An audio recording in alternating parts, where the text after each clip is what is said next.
안녕하세요, 이영재입니다. 이젠 정말 연말 분위기가 나는 것 같습니다. 뒤에 뭐 커다란 크리스마스 트리도 보이고요. 이렇게 한 해가 끝나가는 무렵이면 여러 가지 정리를 하잖아요. 꼭 이럴 때 올해의 사자성어를 선정하곤 합니다. 그래서 올해가 어떤 해였는지 표현하곤 하는데 작년 제가 찾아보니까 비교적 생소한 것이었어요. 임중도원. 임무는 무겁고 갈 길은 멀다. 작년에 우리나라 상황을 생각해 본다면 어울리는 사자성어 아니었나 싶은데 올해는 일단 직장인들 대상으로 조사를 했는데 어릴 때 기억납니다. 배웠던 기억. 걱정이 많아서 이리 뒤척, 저리 뒤척, 잠을 못 이룬다는 뜻의 전전반칙이 꼽혔다고 합니다. 그만큼 뭐 현실이 고달프다는 뜻일 텐데요. 내년에 좀 많이 나아졌으면 좋겠고요. 예. 우리 우연파 식구 여러분은 어떤 사자성어를 고르실까 상상을 해봤는데 과연 제 상상에 맞는 답을 하실지 궁금해요. 올해 사자성어 어떤 걸 꼽으시겠어요, 만약에?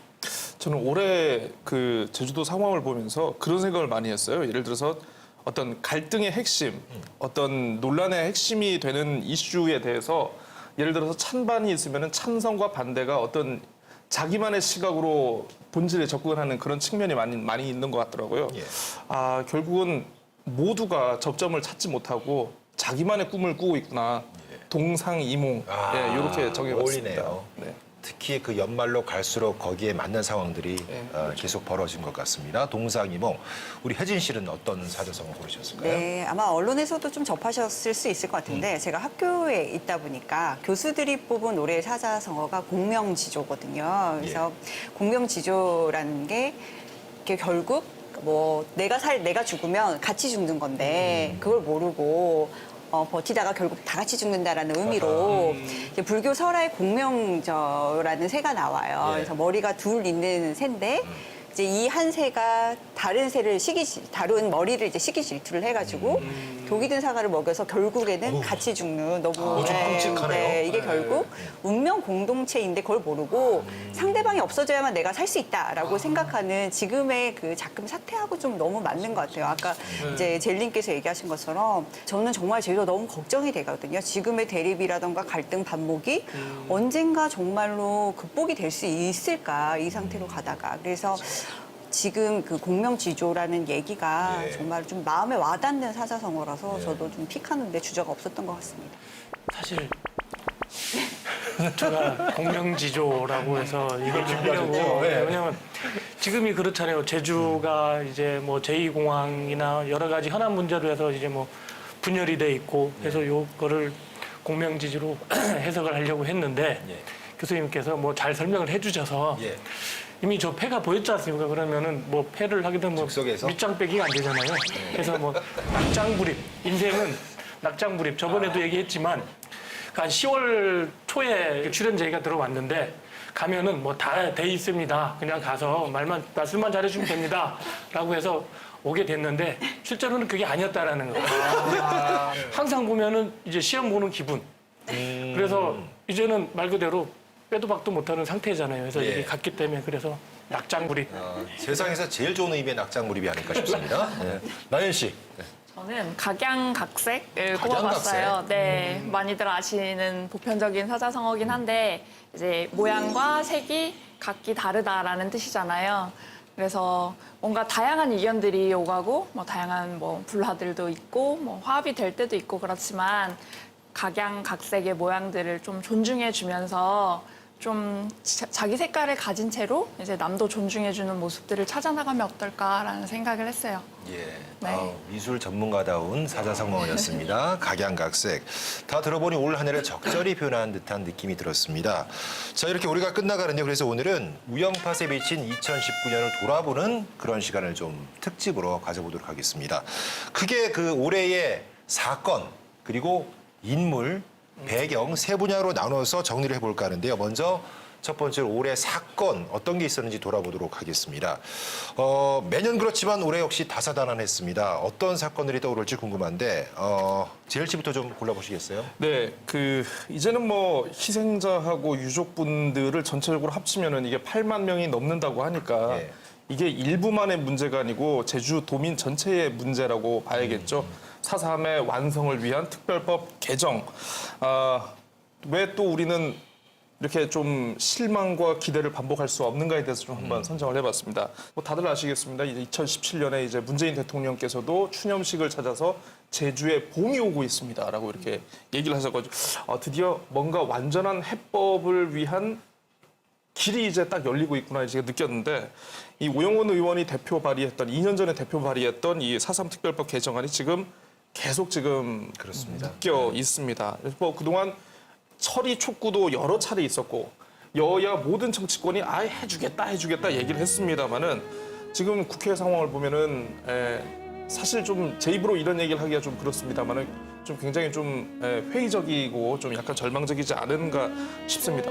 지난 10일로 20대 국회의 정기 국회가 모두 끝났습니다. 그래서 이제 남은 게 이제 임시국회밖에 없는데 임시국회도 뭐 다들 아시겠습니다만 뭐 선거법 개정안이라든가 그리고 공수처 설치 법안 논란으로 이게 기약을 못할 상황입니다. 그러니까 만에 하나 이게 임시회가 열린다 하더라도 현재 그 행안위 법안 심사 소위에 지금 계류된 법안이 2,000건이 넘는다고 그래요. 그래서 과연 우리 4.3 특별법 개정이 돌아올 차례가 있긴 있을까? 이건 제주의 정치권도 이제는 제주의 정치력을 총동원을 해도 이거는 어쩔 수 없는 상황이 아닌가 싶어서 좀 약간 안타깝긴 하고요. 어쨌든 뭐 이제 국민 여론이 엄청난 반전이나 아니면 이게 좀 어렵지 않을까. 네. 그동안 이제 뭐 동물과 식물을 오가면서 국회가 다양한 모습을 보여줬지 않습니까? 좀 부디 마지막에는 좀 뭔가 기적의 국회 뭐 네. 되는 모습을 좀 한번 보여줬으면 좋겠습니다. 지금은 무생물국회입니다. 무생물 식물을 넘어서. 예. 그렇습니다. 첫 번째 사건은 4.3 특별법 개정안의 처리 불발이라고 할 수가 있겠는데 조금 안타까운 사건이었습니다만 그래도 꼽지 않을 수가 없었던 이벤트였습니다.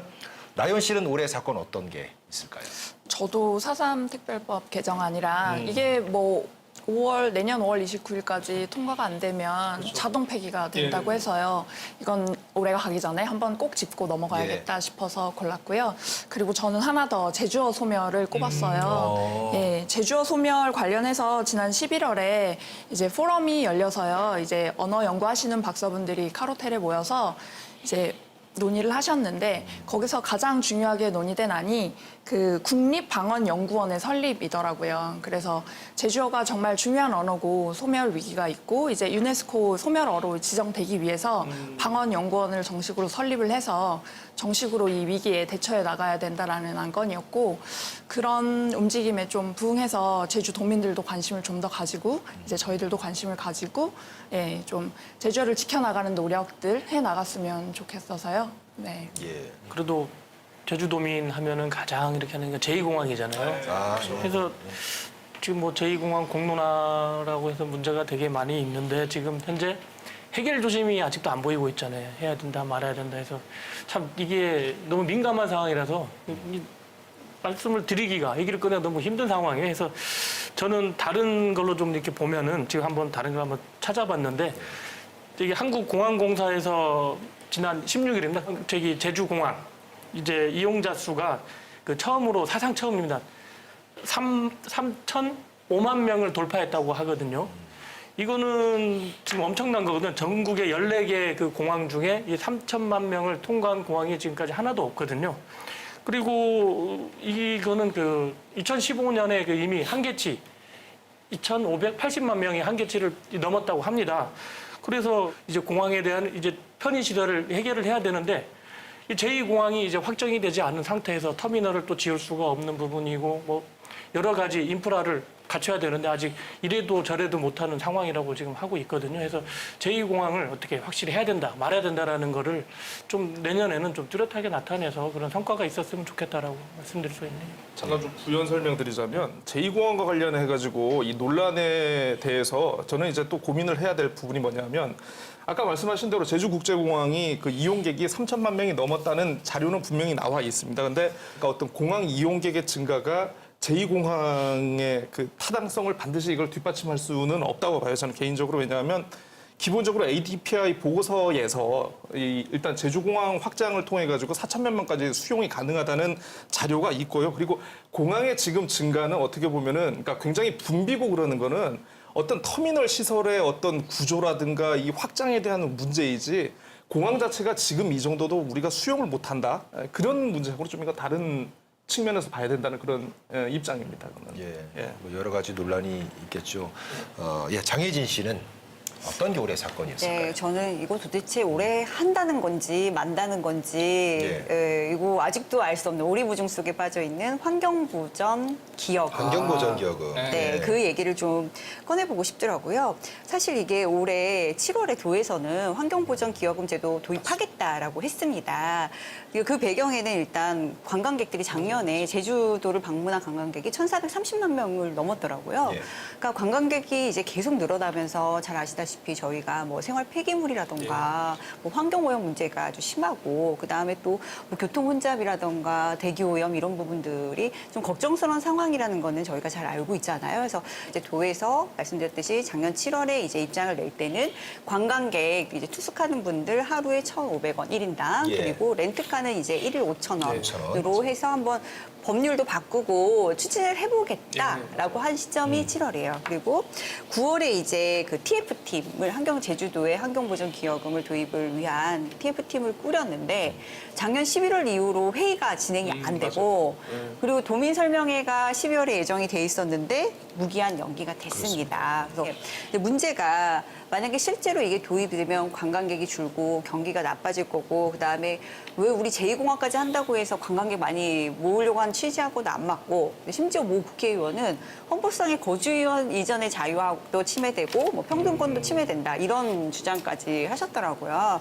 그래서 이제 이런 부정적인 어떤 우려하고 TF팀 내부에서도 지금 의견이 정확히 일치하지는 않는다고 해요. 그래서 이런 부분 때문에 좀 더 그런 신중하게 의견들을 들어보자라는 것 때문에 사실상 지금 좀 연기는 되어 있는 상태고 이 부분이 제가 올해 도내에서 이거 도대체 뜨뜻미지근하게 고냐 아니냐를 아직도 논의 못하고 있는 사건에서 좀 꼽아봤습니다. 그 환경보전 기여금 얘기를 하셨으니까 제가 조금 첨언을 좀 하자면요. 그 말씀하신 대로 환경보전 기여금이라고 쓰고 입도세라고 읽는 그 미묘한 그 돈이에요.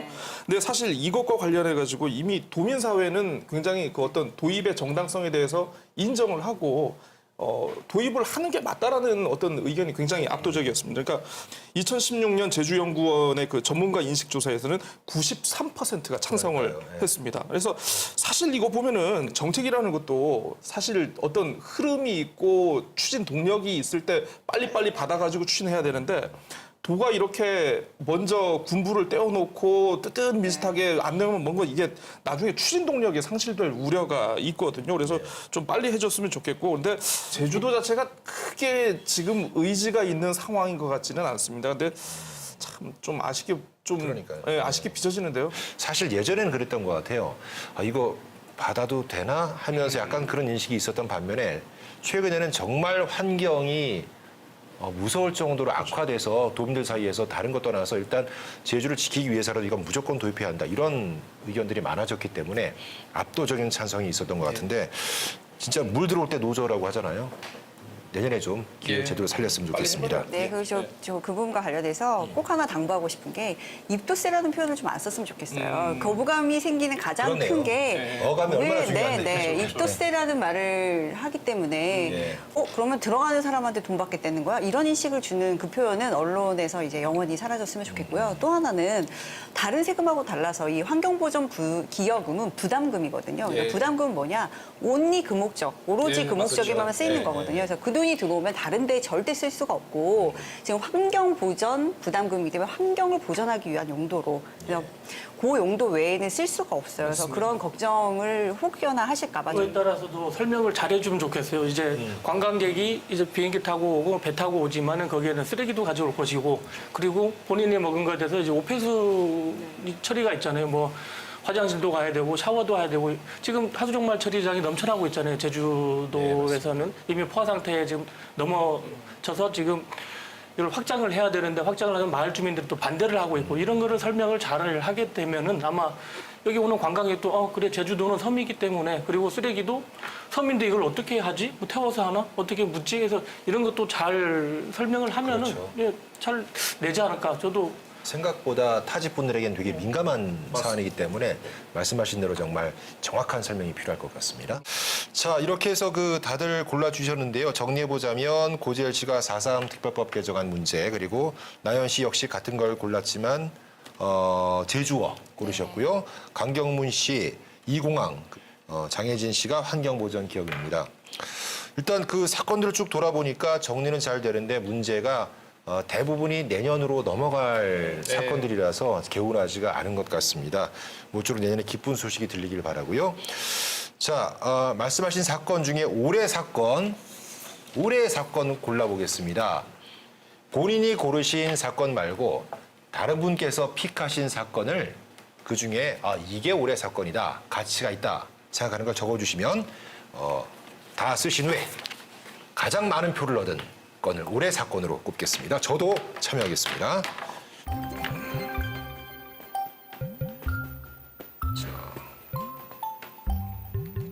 자, 올해 사건 하나 둘 셋 하면 앞으로 들어보시기 바랍니다. 올해 사건 하나 둘 셋. 오. 제2공항, 2공항, 이공항. 네. 특별법 개정안. 자, 이래서 올해의 사건 제2공항이 꼽혔습니다. 예, 이거 박수 칠 만한 기쁜 일은 아니지만 예. 잘 해결되길 바라는 마음으로 예, 가고 그렇습니다.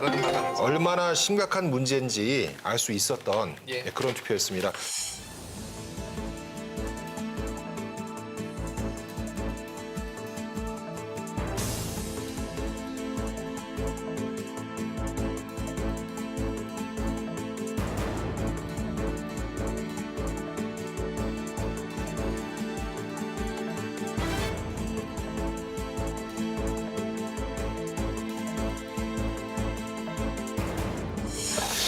자, 다음은 올 한해 우영파에서 집중 조명한 올해 인물을 짚어보겠습니다.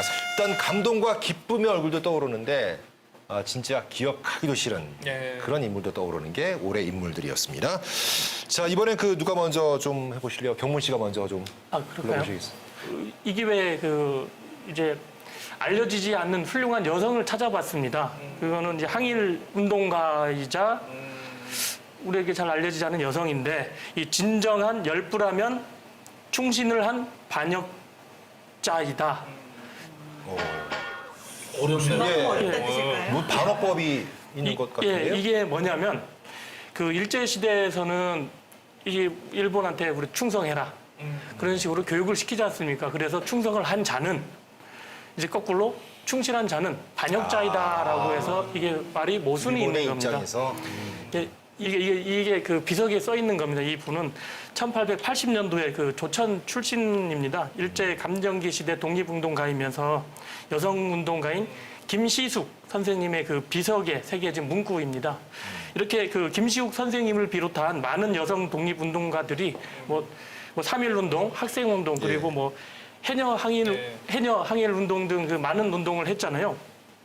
국내에서 치열하게 했는데 아직 여성이라는 이유만으로 제대로 이름조차 남기지 못한 사례가 되게 많아요. 아까 말씀드린 김시욱 선생조차 아직 독립유공자에 선정이 되지 않았다고 합니다. 이제 다시 말해서 이제 이런 독립운동가를 다시 이제 발굴하고 그리고 재평가하는 그런 연구 작업이 이제 필요하다라고 또 이 자리에서 말씀드릴 수가 있네요.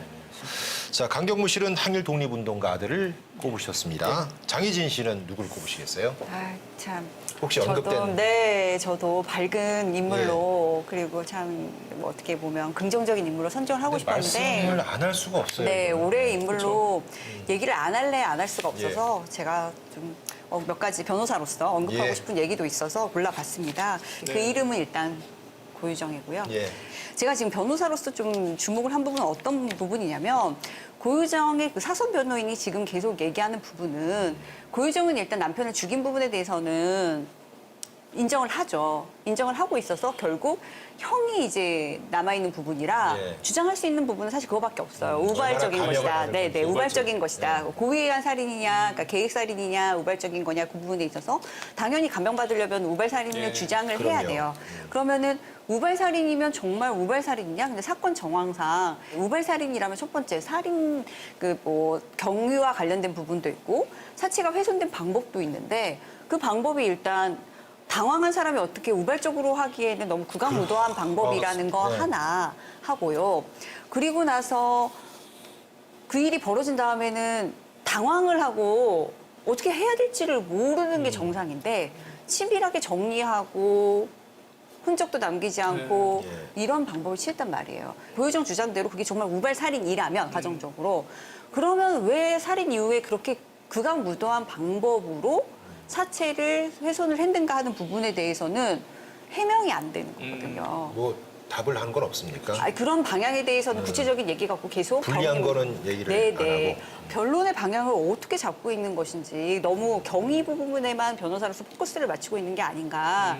살인 사건 이후의 정황에 대해서도 합리적이고 설득력 있는 변론을 펴지 않으면 제가 봤을 때 지금 고유정 선고가 아마 내년 1월 말 뭐 그렇죠. 2월 초 이때 나올 것으로 선고가. 보이는데 도리어 이런 부분들이 더 안 좋게 작용할 것이다. 그래서 계획성 있는 살인이 인정된과 더불어 반성의 여지가 전혀 없어서 이 전후 상황과 변론의 방향을 봤을 때 더 안 좋은 형이 나올 수도 있을 것이라는 예측이 들고요. 근데 문제는 이제 의부다대 살인 사건인데 최근에 그 언론 보도에 따르면 아이를 뒤에서 강하게 눌러서 사망했을 네. 것으로 추정이 된다는 얘기는 나오는데 그럼 남편은 사실상 그때 정밀 검사에서 또 수면 유대 성분이 나왔다고 하더라고요. 그래서 그런 부분을 고려하면 남편은 사실상 과실로 어떤 행동, 과실에 의해서 이렇게 하기가 어려운 부분이 있고 그러면 남아있는 한 명, 그 시간에 깨어있을 걸로 보이고, 깨어있었던 것으로 보이고, 어떤 문자도 보냈던 거 보이고, 뭐 확인한 것으로 보이고 하는 고유정이 나머지 한 명이기 때문에 어떻게 보면 의심스러운 상황이긴 합니다만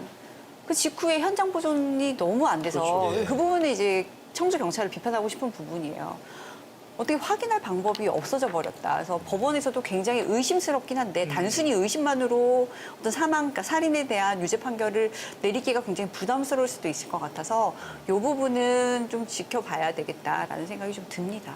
네. 저는 이제 고유정 사건을 보면서 딱 느낀 게 뭐냐 하면 이거는 맹자님의 의문의 일패다. 아, 절대 사람은 본성이 선하지 않을 수도 있겠다라는 그런 생각이 들더라고요. 아까 그 청주경찰 얘기하신 부분도 있지만 제주에서 사실 초동 수사를 조금만 했더라면은 사실 이미 그러니까 저 사건이야 이미 난 거는 어쩔 수 없지만 그래도 이 그 유족의 그 시신이라도 수습을 했을 건데 지금 전혀 수습을 못 하고 있고 전 특별히 또 이제 고유정 사건 생각하면 굉장히 선정적인 언론의 보도, 네. 호기심을 이용한 어떤 낚시성 기사들, 잘못된 어떤 기사의 방향들이 굉장히 한번 정리가 돼야 하지 않겠는가 이런 생각을 많이 해봤습니다. 떠오르긴 싫지만 떠올릴 수밖에 없는 인물 고유정. 예, 짚어봤습니다. 나연 씨는 올해 인물로 누구를 꼽으시겠어요? 저는 4.3 수형인들을 꼽았는데요. 네. 역시. 예. 좀 그 4.3 특별법하고 연관성에 있긴 한데 70년 만에 재심에서 사실상 무죄 판결을 받으셔서 이제 공소 기각이 되신 다음에 이제 11월 29일에 이분들이 실제로 그 위자료 청구 소송을 하신 거예요. 그래서 지금 18분의 그 수형인들 중에 2분은 이제 돌아가셨고 유족까지 포함하면 39분이 이제 대상이고요.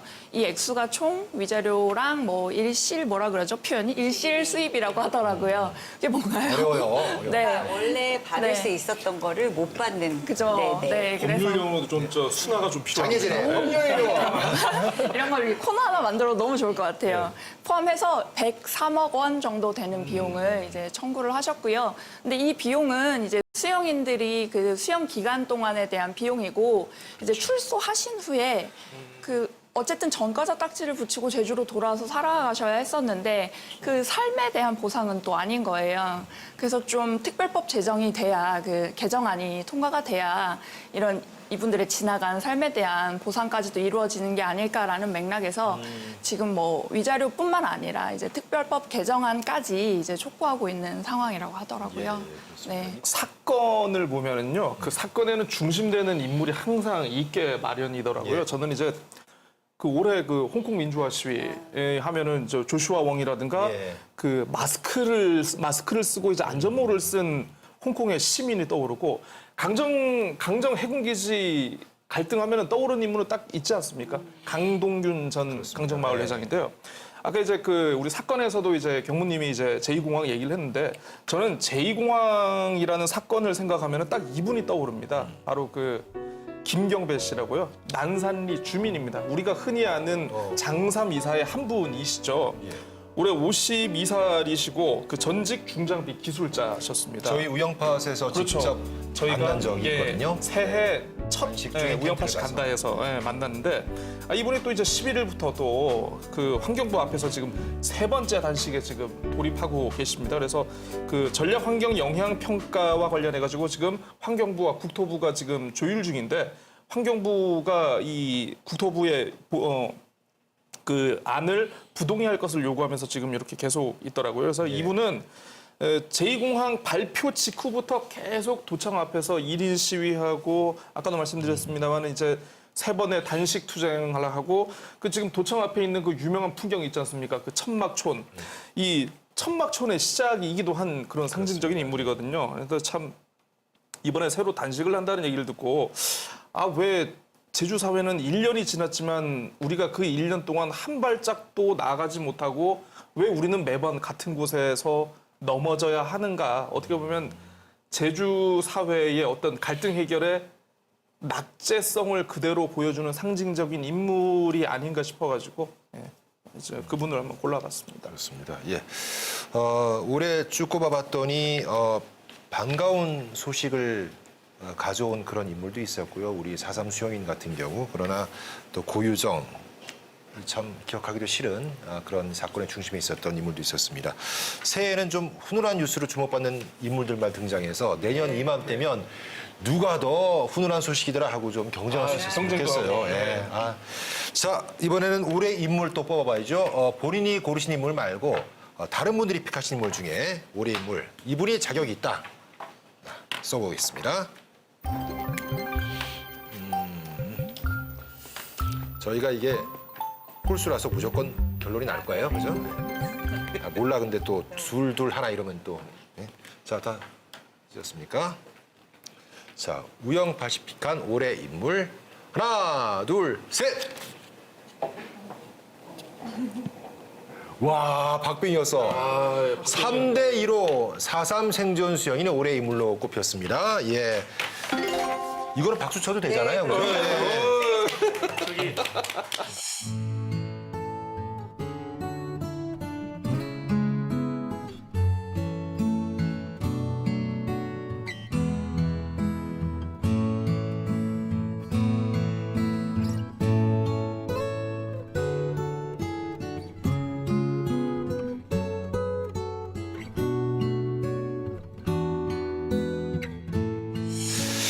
자, 마지막 항목이죠. 사건과 인물은 바로 배경에서 존재할 수가 있겠습니다. 2019년 제주 이야기 완성해줄 올해 장소 정해보도록 하겠습니다. 나연 씨, 어느 곳부터 가볼까요? 뭐 장소 정하신 게 있나요? 저는 장소를 고르진 않았었는데요. 그 아무래도 그 동물 테마파크? 장소 많대요. 네네. 선을일이. 그래서 그쵸? 예. 저는 이걸 뭐 장소나 이런 거보다는 동물권 문제로 한번 말씀드려 보고 싶어요. 그 동물 테마파크는 사실은 이제 땅 문제에서 시작됐던 거잖아요. 원래는 뭐 흑우나 제주의 특산물 같은 원래는 먹어도 되는 약간 동물 뭐 복제 약간 좀 벗어난 것 같은 그런 뉘앙스였어요. 시작은 그렇죠. 뭐 팜, 애니멀 팜, 뭐 파크라 그래가지고 뭐 흑돼지나 뭐 흑소 뭐 이런 이미 되게 이미 천진난만한 얼굴로 그냥 먹어도 되는 거잖아요. 근데 이게 읽다 보니까 굉장히 흥미롭더라고요. 그래서 허가를 받은 것 같더라고요. 그래서 제주에 있는 뭐 토종 식물이랑 동물들을 이제 좀 잘 보여주자라는 취지에서 시작됐던 것 같은데 이게 뭐 그 최근에 이슈가 되는 건 환경단체는 그 동물 테마파크로 이제 변질된 거에 대한 운동을 하고 있는 거잖아요. 제주도가 어쨌든 천혜의 섬이고 자연을 보존해야 되는 곳인데 여기에서 동물원이 갑자기 이 시국에 무슨 말이냐라는 것 같은데요. 동물 테마파크 자체는 저는 뭐 반대고요. 이걸 좀 더 문화적으로 풀어볼 수 있는 방안? 어쨌든 대안 없는 반대는 안 되니까요. 그런 방안들을 생각해 봤었어요. 그래서 최근에 요즘 문화 쪽에서 고민하고 있는 건 문화적으로 해석한 동물공원 같은 거예요. 그러니까 조형물을 만든 동물원이라거나 어쨌든 학생들이나 어린애들에게 동물들, 우리나라에서 볼 수 없는 동물들을 보여주는 게 원래 동물원의 시작이었잖아요. 교육용이었는데 그래서 뭐 동물 그림들을 재해석한 동물 그림들을 보여준다거나 모형을 좀 예술적으로 해석한 모형을 보여준다던가 그런 식의 좀 미술관과 동물원이 결합된 방식의 어떤 방향들도 모색하고 있고 실제로 많은 동물 단체들이 그런 걸 권유하고 있기도 하고요. 그래서 좀 대안들을 찾아가야 되지 않을까라고 생각해요. 참 제주도민들이 바빠요. 뭐 반대하려면 대안까지 생각을 해야 되고 말씀드려야 되고 어쨌든 장소니까 상징적으로 동물 테마파크라고 네네네. 일단 기록해 놓겠습니다. 나연 씨는요. 제일 씨는 올해 장소 어디를 꼽으시겠어요? 저는요 그 제주시 오라동. 예, 오라동. 오라동으로 가보겠습니다. 예, 뭐 다들 아실 겁니다. 이제 5조 원 이상이 투입되는 뭐 제주도가 생겨난 이래 단군 이래 뭐 최대의 어떤 개발 사업이 될 뭐 오라 관광단지라고 했는데 그 뭐 아시겠습니다만은 최근에 그 자본검증위원회가 이제 뭐 사실상 부적격 결론을 내렸죠. 근데 여기서 끝난 게 아니고 참 재미있어요. 그 전 사업자시죠. 현직도 아니고 예. 전 사업자이신 그 박용조 회장이라는 분이 그 신문에 이제 전면 광고를 한번 크게 한번 뭐 원희룡 도지사의 화가 많이 5대 나신 제목 거죠. 해가지고 했더니만 이제 좀 있다 보니까 이게 또 직권남용 등의 혐의로 지금 검찰에 고발을 했습니다. 그래서 이게 어떻게 가야 될지 좀 한번 좀 지켜봐야 될 것 같은데 일단은 저는 전 사업자가 고발을 하는 게 과연 맞는 건가 싶기도 하고 과연 이걸 원지사의 직권남용으로 봐야 되는 게 맞는가 해가지고 보니까 직권남용이 요즘 좀 약간 좀 그 우리가 생각하는 그거랑 좀 다르더라고요. 그런 것도 있고 또 어쨌든 이게 그 지금 검찰에 고발을 했는데 검찰이 직접 수사를 하는 게 아니고 이게 또 경찰에 또 사건을 내려 보냈더라고요. 그래서 뭔가 이거는 뭐 중요도라든가 어떤 그 사건의 사회적 파장이나 이런 게 제가 봤을 때는 그렇게 크게 갈 것 같지 않다. 네, 이런 생각도 들면서 뭐 사실상 이제 거의 출구 전략으로 이제 빠지는 단계가 아닌가 싶더라고요. 아마 검찰에서 내려보낸 것은 요즘 직접 수사를 하기가 되게 어렵거든요. 눈치가 보여서. 그래가지고 직접 수사를 최소화하겠다라고 얘기를 하고 있어가지고 사건의 중요도를 따지기보다는 어쨌든 간에 눈이 많이 가는 사건일수록 정석대로 가는 모양새를 좀 취하는 게 아닐까 싶고 다만 직무유기는 좀 성립되기가 어려울 것이다. 고발인 신분, 뭐 고발은 아무나 할 수 있으니까 고발인 신분으로 전 사업자가 고발을 했다 하더라도 이게 지금 자본검증이나 엄격한 잣대를 들이대는 다양한 방법들이 시도되는 게 어떻게 보면은 정말 아까 말한 뭐 단군 이래, 제주도 역사 이래 뭐 이런 천문학적 금액이 투자가 되고 있는 사업이고 제주도가 개발 사업과 관련해서 쓴맛을 많이 보고 있기 때문에 이 부분과 관련해서 이제 협리형 같은 잣대를 대지 않을 수가 없는 상황에서 진행된 것이다라고 말하면 직권남용으로 그렇죠. 인정되기는 사실상 쉽지 않을 것 같아요. 자본 검증에 대한 도민 사회의 어떤 여론이 굉장히 높았었고요. 그리고 이거 실제로 이제 그 돌아가신 고 신관홍 전 도의장께서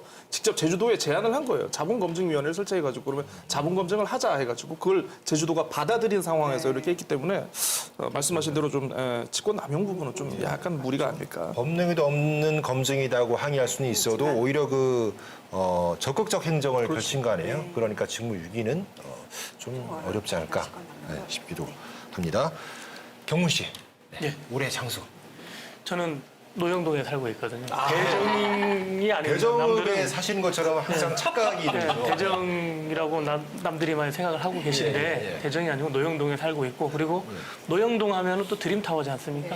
아하, 예. 드림타워를 설명을 할게요. 그 롯데관광개발측은 이 건물에 대한 이 경제 효과가 3조 4천억에 이를 것이라고 얘기를 하고 있어요. 뭐 실제 뭐 건축비가 1조 원에 이르고 그리고 완공 이후에도 그런 우리 농산품의 식자재 같은 게 막 그 연간 5천 톤이 이게 소비가 될 거라고 생각을 하고 있습니다. 그리고 우리가 이제 보면은 이제 신규 채용 문제 가장 그렇게 중요하는데 지난달에 270명의 그 이제 경력직들이 뭐 이제 뭐 과장, 뭐 거기에 뭐 관리자급 그런 식으로 해서 270명이 채용이 됐다고 하고 이달 들어 그 10배인 2,700명이 또 이제 채용 공고 모집에 들어간다고 합니다.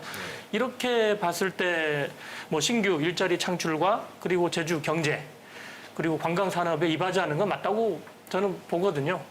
근데 반대로 우리의 목소리가 많이 있는데 그 우리의 목소리가 뭐 다시 하는 교통 문제. 예. 교통하면은 지금 뭐 최근 9일날 그 관광대학교 앞에 그 평화로죠. 예. 교통량이 가장 많다고 합니다. 그 하루에 약 5만 5천 대. 이게 작년에 비해서 10% 5천 대가 늘었다고 하는데 평화로 쪽이 많더라고요. 신전에서 나가는 길목이라 그런지 몰라도. 그만큼 노형 오거리가 번잡하다는 얘기고 그리고 노형 오거리면 이마트, 롯데마트 그리고 영화관들이 이렇게 있지 않습니까? 그래서 이제 교통의 문제가 가장 큰 문제다라고 이렇게 말씀드리는 게 있고 그리고 두 번째는 오폐수 문제잖아요. 그렇죠. 이 호텔이 들어서게 되면은 그 오폐수량이 일일량이 그 4,900여 톤이라고 합니다. 예. 그 중에 뭐 절반 이상이 2,700톤이 그 중수도 시설을 처리해서 재활용한다고 하는데 이 재활용이라는 게 먹는 거 샤워하는 게 아니고 이제 피부에 안 닿는 물, 뭐 청소물, 화장실물 이렇게 쓴다고 하고 나머지 2,200톤을 하수종말 처리장으로 흘려 보내는데 도두로 가게 되죠. 예, 도두로 갑니다. 근데 도두가 지금 포화 상태지 않습니까? 그래서 시간이 뭐 밤 12시부터 아침 7시까지 그래도 하수 처리장이 좀 원활할 때 이렇게 보낸다고 계획을 하고 있는데 뭐 여기까지는 다 알고 계시잖아요. 도의회에서나 그리고 뭐 방송에서나 언론에서 봐가지고 그리고 저는 여기에 지적 안 되는 거를 또 지적을 한번 하고 싶어요. 그 원래 당초 높이가 218m 이제 62층이었고 지금 현재가 169층으로 낮아졌어요. 38층으로. 69m? 예. 예, 49m 정확히 한 50m가량 낮아졌는데 낮아지면은 연면적도 작아져야잖아요. 그럼 작아지지 않으니까 어떻게 됐을까요? 건물은 홀쭉했다가 뚱뚱해 버린 거거든요. 그렇게 봤을 때 이제 거리를 걸었을 때 그런 경관이 눈에 보이는 경관이 더 넓어졌다. 그래서 이제 조망이 없어졌다라고 이제 쉽게 보시면 될 거고 그리고 이제 건물 전체가 커트윌 유리라고 유리 마감이에요. 전체 유리 마감. 지금도 멀리서도 벌써 예, 이렇게 그렇죠. 보이더라고요. 유리. 그래서 이게 주변에 이렇게 봤을 때 이제 눈부심 현상이 발생할 수 있다라고 말씀드릴 수가 있고 더 많이 걱정되는 게 빌딩풍이거든요. 빌딩의 사이에 있으면 느낄 예, 수가 있는 그렇죠. 예, 예. 강한 바람이죠. 예. 그리고 드림타워 높이는 아까 말씀드렸지만 169m인데 이게 빌딩풍의 그런 영향 그리고 그런 시민은 받았는지 이게 참 의구심이 들고 있고 그리고 실제 그쪽 주위에 가서 상인들의 얘기를 들어보면 이 저녁에 이 바람이 많이 부는 저녁은 고요하잖아요. 그래서 뭐, 예. 뭐 돌고래 고래 울음소리가 들린다는 등 여러 소리가 있어요. 이렇게 저는 아까 말씀드렸다시피 여러 가지 문제가 이렇게 있지만 그래도 그 빌딩풍의 문제 그리고 제주 특성이 바람이 많이 불기 때문에 이거는 앞으로 다시 한번 그 안전 문제까지 있다. 예, 뭐 교통 주변에 이런 피해가 것뿐만 없을지, 아니라. 예, 예. 그래서 주변에 피해가 없을지 아까 말씀하신 대로 안전의 문제를 다시 한번 체크를 해봐야 될 것 같습니다. 예. 끝으로 장혜진 씨 올해 장소. 네, 저는 서귀포시 예래동. 아, 네, 뽑아봤습니다. 사실은 되게 걱정되거든요. 제주도 역사에는 최대 위기가 아닐까. 그렇죠. 네, 라고 생각을 하고 있습니다. 잘 아실 텐데, 사실 사업이 2005년도에 계획이 처음 잡힌 거는 정말 지금 한 14년 됐죠. 14년 됐네요. 벌써 그렇게 네, 됐네요. 국토의 계획 및 이용에 관한 법률상에 예래 유원지 조성 사업이 맞습니다. 사업 종류였는데 사업명은 또 예래 휴양용 주거단지 이렇게 잡았어요. 근데 이제 부지가 워낙 지금 한 74만 제곱미터가 넘다 보니까 일부 사유지를 매입을 하려고 그랬는데 반대하시는 분들 땅은 이제 수용이 됐죠. 그래서 일부 토지주들께서 수용에 반대하면서 토지 수용 재결 처분 취소 소송을 제기한 게 벌써 2007년 12월 31일입니다. 근데 그 최종 대법원 판결은 2015년 3월 20일 무려 한 7년 3개월이 걸려서 나왔어요. 법원에서 대법원까지 가서 토지 수용이 잘못됐다라는 판단을 한 이유는 그 선행 처분인 인가 처분. 아, 이거 도지 계획에 따른 유원지 만드는 거 오케이 한 그 인가 처분이 턱없이 잘못됐다. 그래서 무효라고 판단을 해서 지금 토지 수용 재결이 잘못됐다라고 판단이 된 것이고 현재 한 200여 분의 토지주분들께서 또 토지 돌려달라는 소송 진행 중이시고요. 그 중간중간 무슨 일이 있느냐. 사업 시행자인 JDC를 상대로 해서 당시에 이제 버자야 제주 리조트가 설립이 돼서 사업을 구체적으로 꾸려 나가려고 했는데 나는 이 사업 이렇게 대법원 판결로 중단되게 됐으니 이거는 그렇죠. 손해를 배상받아야 되겠다라고 하면서 버자야가 JDC를 상대로 3,500억 원 소송을 제기한 게 2015년인데 지금도 진행. 올 1월 9일에 선고가 나요. 예. 그 사이에 토지 감정하고 이런 게 다 진행이 됐어요. 그런데 문제는 보상금을 위해서는 토지에 대한 정확한 감정 평가가 필요한데 워낙 규모가 크다 보니까 감정에 대한 이견이 계속 있어가지고 1심 판결도 지금 거의 4년이 넘었네요. 4년 넘게 진행이 됐다가 이제 곧 이제 연초에 뜨거운 뉴스로 나올 것 같습니다. 예. 제대로 선고가 된다면 1월 9일 중앙지방법원에서 중앙지방법원에서 얼마 안 남았네요, 진짜. 선고가 될 예정이에요. 그래서 이거 3,500억 원 JDC가 물어줘야 될 돈으로 지금 나올 수가 있는 부분이 있고요. 또 2018년 3월 9일에 제주도를 상대로 2억 1천만 원 손해배상 청구 소송을 제기했는데 이것도 서울중앙에서 진행이 됐는데 다행히 그 건에서는 제주도가 객관적인 주요 의무를 위반해서 보호자 측에 불이익을 줬다고 볼 수가 없다. 왜? JDC가 적극적으로 주관을 했고 그다음 그 제주도는 인가만 나섰을 뿐 휴양형 주거단지라는 게 유원지 시설이 안에 들어갈 수 없다는 것을 알면서도 인가를 해준 것 같지 않다라는 거예요. 근데 저는 이거 사실 판단하기 어려운 건데요. 어렵죠. 근데 1심에서는 이렇게 나왔지만 항소심 이후로 과연 이 판단이 계속 유지될 것인가. 결국 맞아요. 인가 처분을 해야 되는 최종적인 판단은 행정청한테 있는 것인데 이런 게 지금 기본적으로 국토개임을 이용에 관한 법률상의 유원지에 해당하는가 안 하는가에 대한 판단을 거쳐야 되는 부분에 있어서 공무원이 JDC가 막 하니까 맞겠구나라고 만연히 믿는 거 이거를 주의무 위반이 아니라고 판단할 수 있을까 하는 굉장히 우려심이 많이 들어요. 그리고 올 여름에 아주 뜨겁게 언론 보도에 나왔던 겁니다. 금액 4조.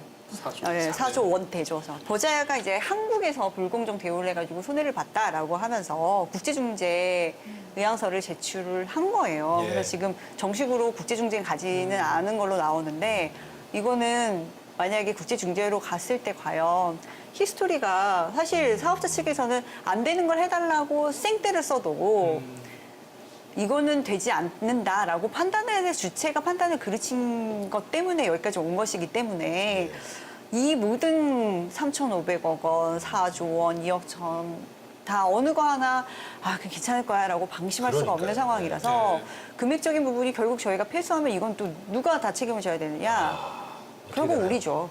결국 우리죠. 그래서 이 부분에 대해서 정말 걱정되고 염려되는 장소로 꼽아봤고 제가 올해 장소로 꼽았습니다만 앞으로 몇 년간 올해의 장소가 될 수도 있겠다라는 걱정이 참 많이 듭니다. 아무튼 이 예래단지 건은 많은 도민들께서 유원지라는 게 어떤 개념인지 명확히 알게 해주는 그런 아주 비싼 대가를 치르고 알게 된 계기가 아니었나 싶습니다. 법률적으로는 주로 주민의 복지 향상에 그럼요. 기여하는 오락 휴양 시설이에요. 그러니까 주민이 이용할 수 있어야 되는데 주민들이 그냥 이용할 수 없잖아요. 오락 휴양에 이용하려면 돈을 내야 되잖아요. 전혀 맞지 않는. 예. 자, 그럼 이번에도 올해의 장소를 꼽아보겠습니다. 정리해드리자면 그 나연 씨는 동물 테마파크고요. 고재 씨는 오라단지 그리고 강경무 씨는 드림타워, 장혜진 씨는 예래단지입니다. 자, 올해 장소를 써주시고. 요건 조금 이게 전 고민이 되는데요. 아까 둘은 그냥 빨리 썼는데.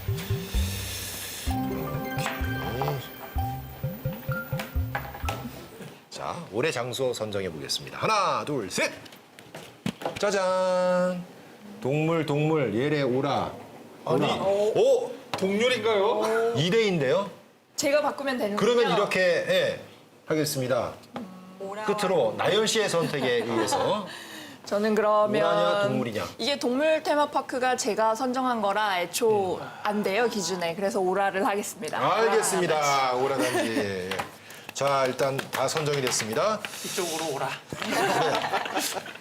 자, 말씀하신 곳들 중 어디 하나 주민의 삶과 직결되지 않은 곳이 없는 것 같은데요. 더는 갈등이 되풀이되지 않길 바라면서 올해 최고의 화제가 된 장소 골라봤습니다.